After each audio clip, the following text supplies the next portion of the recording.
자, 이번에는 밀착 취재 시간인데요. 네. 이번 연휴 굉장히 길었잖아요. 그래서 많은 분들이 가족도 만나고 좋은 시간 많이 보내셨을 텐데 한편에서는 이 시간이 더 바쁜 곳이 있었다고요? 그렇습니다. 긴박한 생사의 기로에 놓인 사람들이 모이는 곳 바로 응급실입니다. 1초가 소중한 응급실의 숨가쁜 현장을 밀착 취재했습니다. 닷새간의 긴 연휴를 누구보다 치열하게 보낸 사람들이 있습니다. 생사의 갈림길에서 벌어지는 응급실의 숨가빴던 순간. 그 생생한 이야기가 지금 시작됩니다. 지난 19일 응급실에 구급차 한 대가 도착하는데요. 응급실이 떠나가라 우는 아이를 보며 아이의 엄마와 아빠는 어쩔 줄을 몰라 합니다. 애기 안아서 좀 달래주실까요? 열나서 방송인가 해가지고.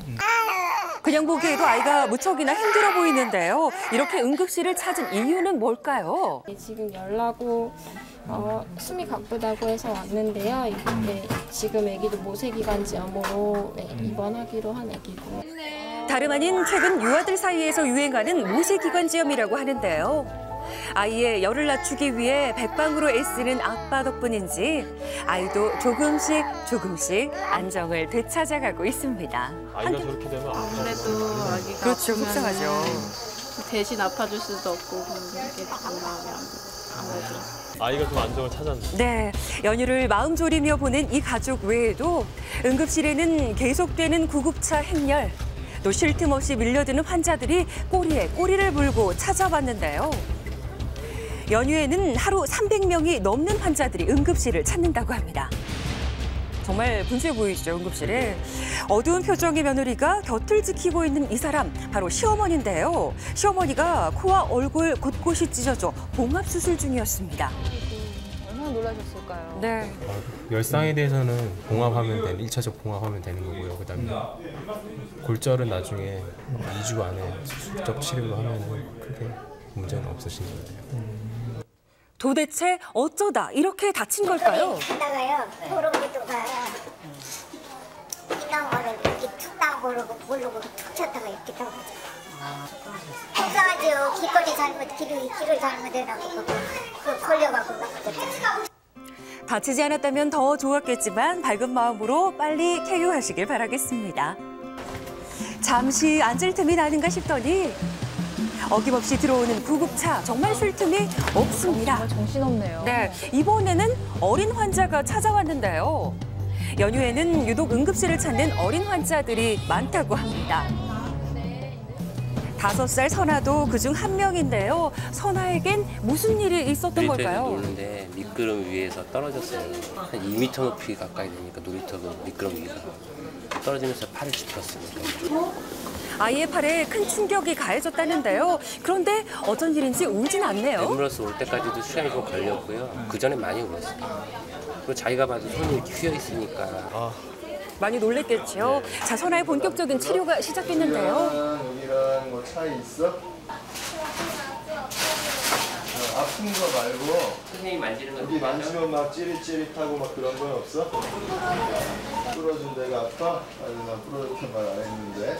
자신의 증상을 차근차근 이야기하는 선아. 하지만 상황은 생각보다 심각했습니다.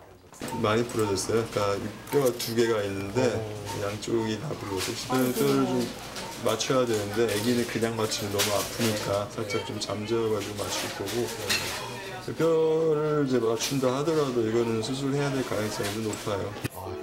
예상치 못한 심각한 상태에 아빠의 마음은 착잡해지는데요.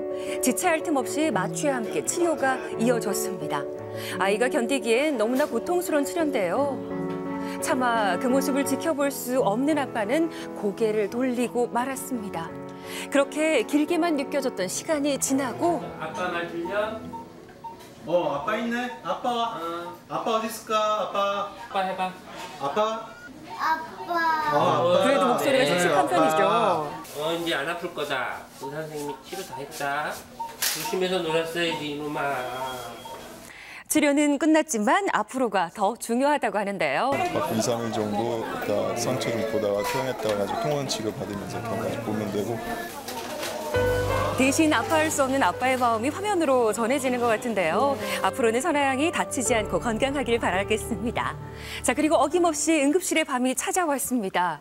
또 다른 골절 환자 12살 학생인데요. 이번에는 다리가 부러졌다고 합니다. 이야기하는 와중에 애들끼리 이제 밖에서 놀다가 이제 놀이터에서 놀다가 떨어진 거죠.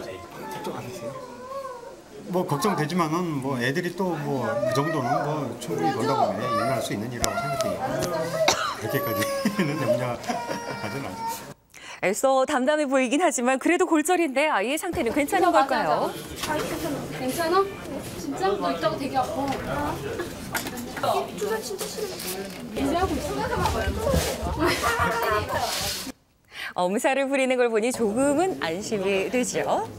애기도 부러졌을 때 가장 타입이 여러 종류가 있는데 가장 예후가 좋은 타입이니까 걱정하지 않으셔도 돼요. 다행히 수술은 필요 없는 상태라고 합니다. 그런데 뭐가 부끄러운지 자꾸 얼굴을 가리는데요. 앞으로는 부끄럽지 않게 조심해서 놀길 바라겠습니다. 연휴도 반납하고 응급실을 지키는 의료진들. 그 열정이 멋지지만 나름의 애환도 있을 듯한데요. 뭐 정신이 없죠. 이제 다른 생각 아무것도 할 수가 없어요. 그냥 지금 당장 쌓인 일만 막 계속 하기도 바쁘고. 일단 제일 힘든 건 이제 뭐 물리적으로 환자 수가 너무 많다는 거고 보통 이제 평소 환자 수보다 한 2배 정도 되더라고요. 그래도 응급실을 지키는 보람은 있겠지요. 좋은 모습으로 돌아가시거나 적절한 치료를 받아서 환자들이 나가는 모습 보면 너무 당연한 얘기인데요. 그런 것들을 하려고 또 의사를 하는 거고 그런 모습들을 보기 때문에 계속 하는 것 같습니다. 응급실 사람들의 땀이 있기에 연휴도 별탈 없이 보낸 분들 계실 텐데요. 앞으로도 힘내시고 시청자분들은 다치는 일 없길 바라겠습니다.